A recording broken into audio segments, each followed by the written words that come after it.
Hello, hello, and welcome again to another episode with Bato323 from PlayStation Network, or aka the Fezster on YouTube and Twitch.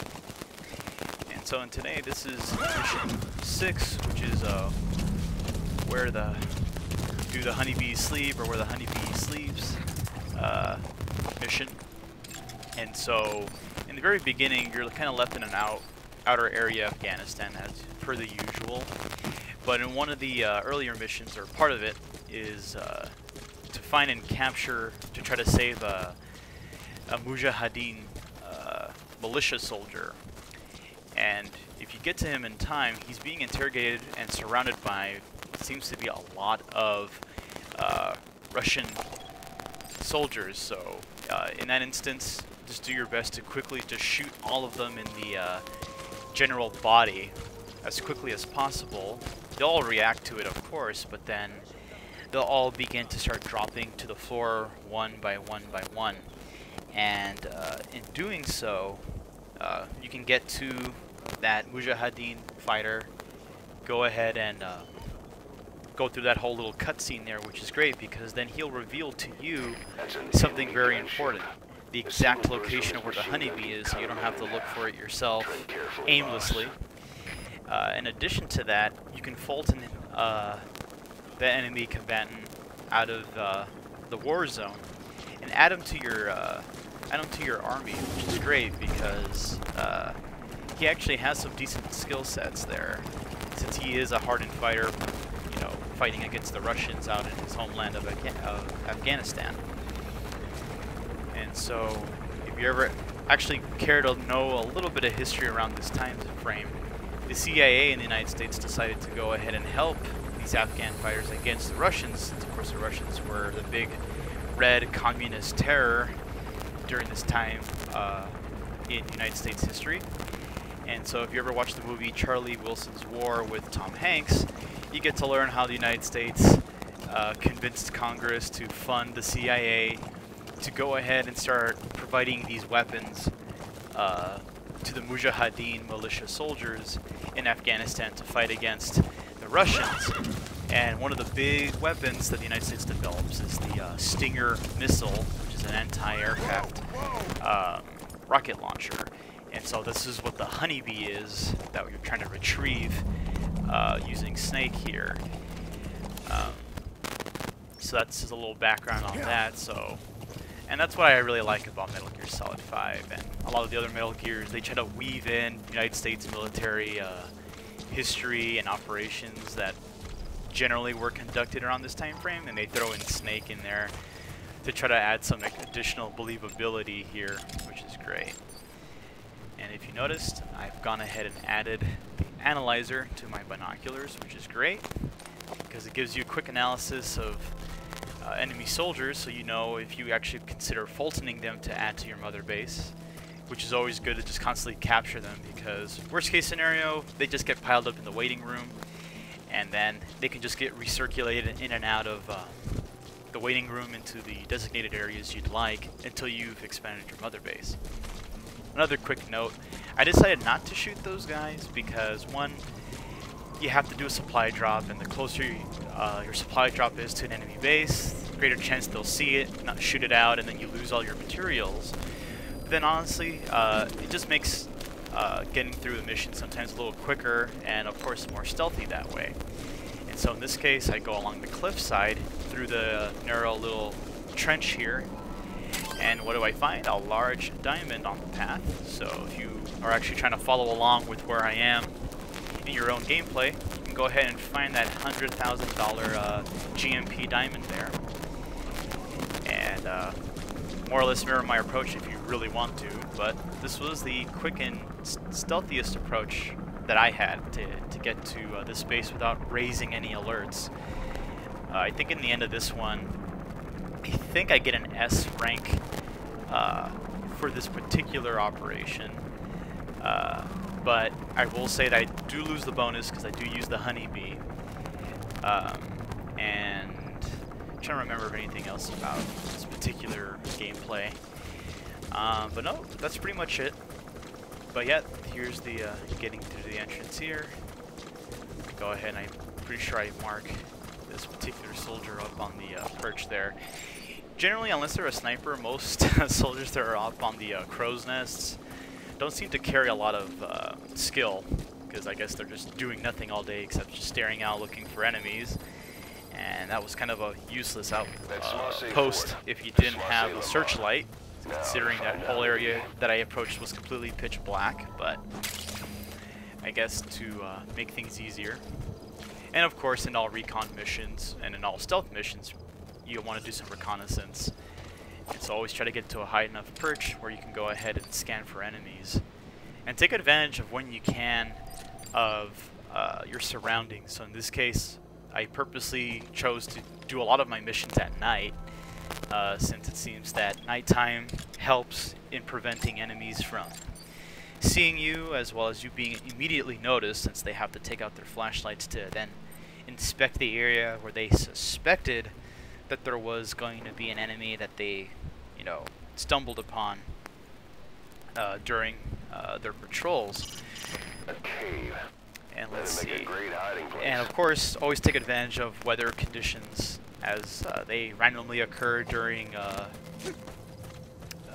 your mission. So in this case, a sandstorm rolls in, which is great because it masks enemy soldiers that I end up shooting with the dart gun in the general chest. And since shooting them in the chest takes them a couple of seconds longer to take down than a direct headshot, but because of the sandstorm, it completely masks the drop.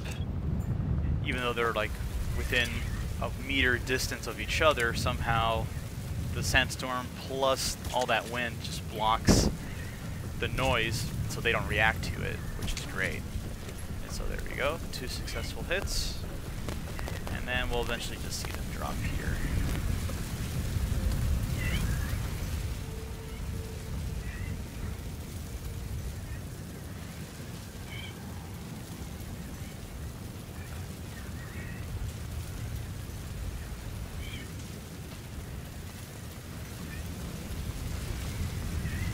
See, guys go down, and I go ahead and make my approach towards that tent, because usually at any Russian base there's always those little materials here that's already been processed, you know, whether it's metals, common metals, rare minerals, fuel, or biomaterial, which I have no idea what the hell biomaterial is really used for, but all those are usually there.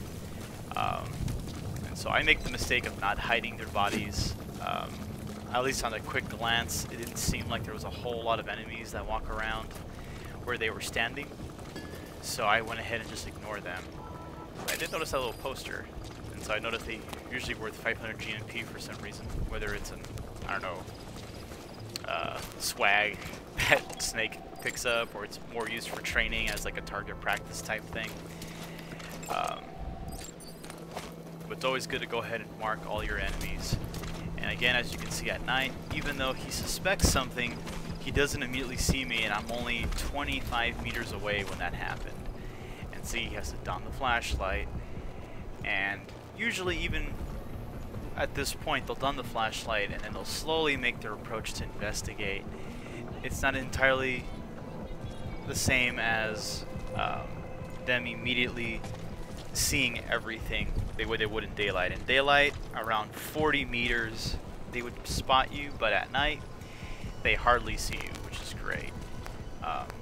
So I go ahead and try to stay low. And what's great is in this game, the suppressor for the pistol seems to work a lot better than the stunning of using a submachine gun that I've noticed.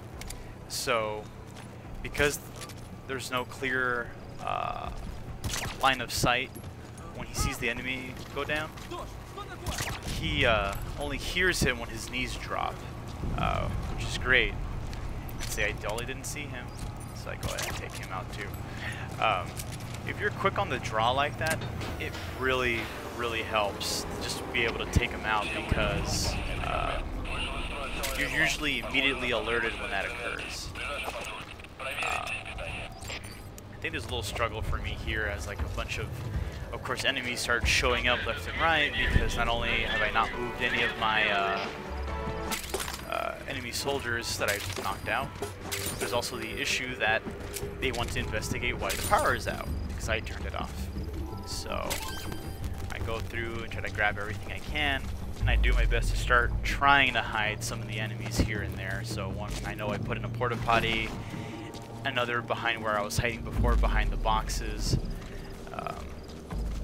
So any path where it seems like not a whole lot of soldiers seem to cross, I would definitely not stress to immediately hide them really far, because that just wastes time, and the time it takes for you to go back to pick up the next guy, they're already spotting your other or their comrade that's been knocked out from before. So, and because they're asleep, they assume something is they're just being lazy. So they're going to go do a slow approach to wake him up. And since they haven't seen me, they're not alerted to the idea that enemy has taken them out. So little by little, you just go ahead and take care of that as you see how I'm doing here.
As you can see here, once I'm already inside, I switched to my primary weapon. It's the more lethal one, mainly because one, I've already used up a ton of my suppressor getting into the base and from previous portions of the mission. And so one quick way to save that and to get better, recommendation points is to just go ahead and do a tactical takedown, so they don't actually, you don't actually have to shoot them. I went ahead and did it anyway, just because stunning them doesn't take them out as long as the sleeping dart. The chokehold, I haven't done an exact timer on it, but I know for sure it does not last as long as the sleeper, as the sleep dart. And so through my exploration, I'm trying to make sure I clear out the entire place of enemies before I make my final approach to get the honeybee. Always try to explore some of these areas, because you want to explore these areas because there's always all sorts of useful resources and materials that you'll want to use. So, as you can see, I collected more diamonds as well as additional other resources, again, like processed minerals, fuel, common metals, etc. And they're always in random little, neat little boxes scattered throughout the map.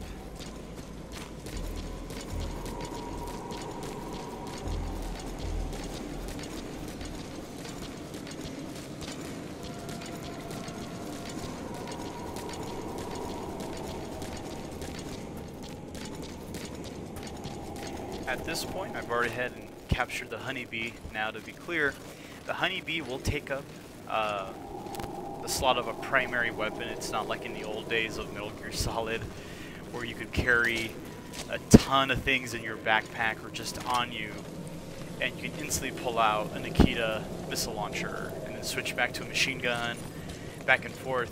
Snake can only carry 2 primary weapons, so in this case, primary weapon is the assault rifle, suppressed.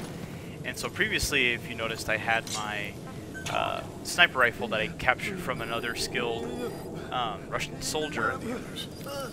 Instead, I couldn't drop my assault rifle and I had to pick up the sniper rifle. So just note that if there is a particular weapon you want to keep and carry with you at all times, make sure that's in your first primary slot, since it seems you can't swap that out when you pick up another enemy weapon here, at least of that particular type. So rocket launchers, heavy machine guns, and sniper rifles are considered the second slot.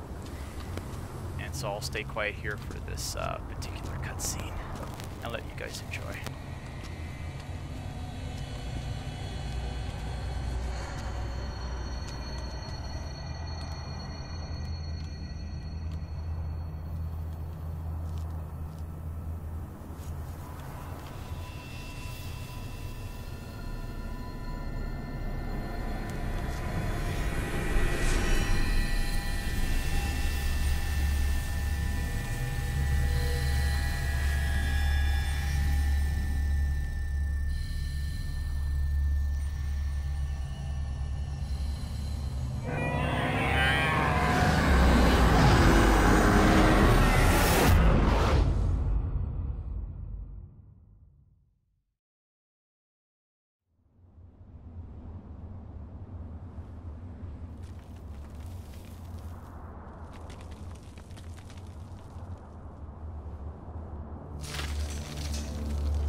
You look well rested, big boss.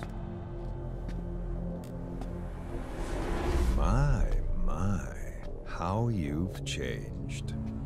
You became a demon for such little weapons as that?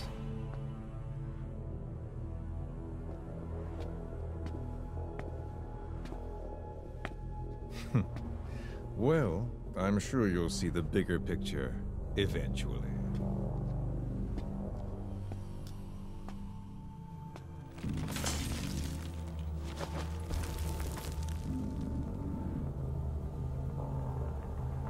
If you get out of here alive.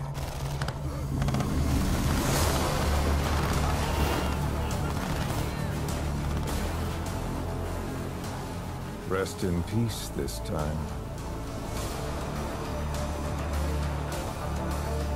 I'll see you in hell, boss.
happening to that soldier? Since Ground Zeroes, this is probably the second time you ever actually get to see who that is, or witness, you know, Skullman or whatever. And so, in this instance, I'm just running, but I take Ocelot's, you know, request to check out to see what kind of damage the Hoodoo can do. So surprisingly, it targets the enemy and takes down their health in half with that one explosion. Of course, Miller always thinking about the money, despite his name being Peace. So that's the irony there. I go ahead and take out one of the enemies there. Now, just so you know, if you're ever doing this mission or decide to do it again, it's actually worthwhile to take out those missed enemy soldiers, because I didn't realize, but when you go through the score review portion, I actually get points, like good bonus points, for actually taking them out. So if you're gonna lose out on cash bonus for not even using for using the honeybee, I should say, you're pretty much just better off going ahead and taking those dudes out for a better end score if you want. But like always, just try to escape with your life. It's not just those 4 enemies, it was them possessing the Russian soldiers. So from here I just go ahead and rush right back to the helicopter extraction. So that pretty much covers it for Mission 6. I'll be sharing more videos of side quests, or side ops I should say. Doing a lot of hostage rescues, so I'll go ahead and share those. But yeah, that's pretty much it for Mission 6. And as always, please do like and subscribe. If you've got any comments for me, hopefully nice comments, please let me know. And of course, if you have any suggestions or edits that I should start making in these videos, you know, to include this, exclude that, add more cutscenes, you know, just let me know and I'll do my best to accommodate. Because ultimately, I'm just trying to gain, you know, viewership as much as possible, as well as subscribers, to go ahead and get you the content you want. For the most part, I'll be only doing MGSV for the next 2 months here until Need for Speed or any of the other games this fall come out. But for now, I'm going to be almost exclusive to just doing MGSV for the entire month of September and October as well. So enjoy. See you guys.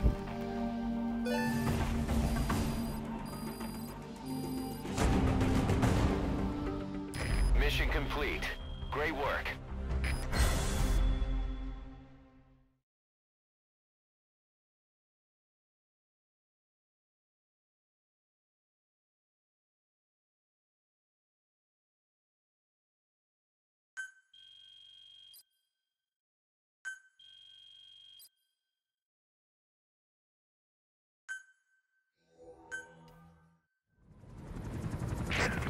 So this unit in the mist, their speed, the way they jump, it's not human. And those deformities. They attacked the Soviets too. And that Grim Reaper look-alike in charge of them. That giant thing that carried him off. What the hell are they? Cypher. Well, what do they want? What's their objective? Why Afghanistan?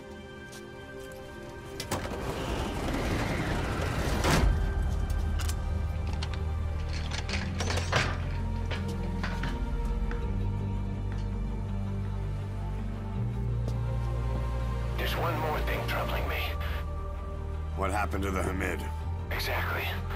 Whole squads of hardened Mujahideen killed without a fight, and no trace of BC weaponry. What does it all mean? That's what we're here to find out. Yeah, right. If we really need to know, the truth will reveal itself. Even if it's ugly.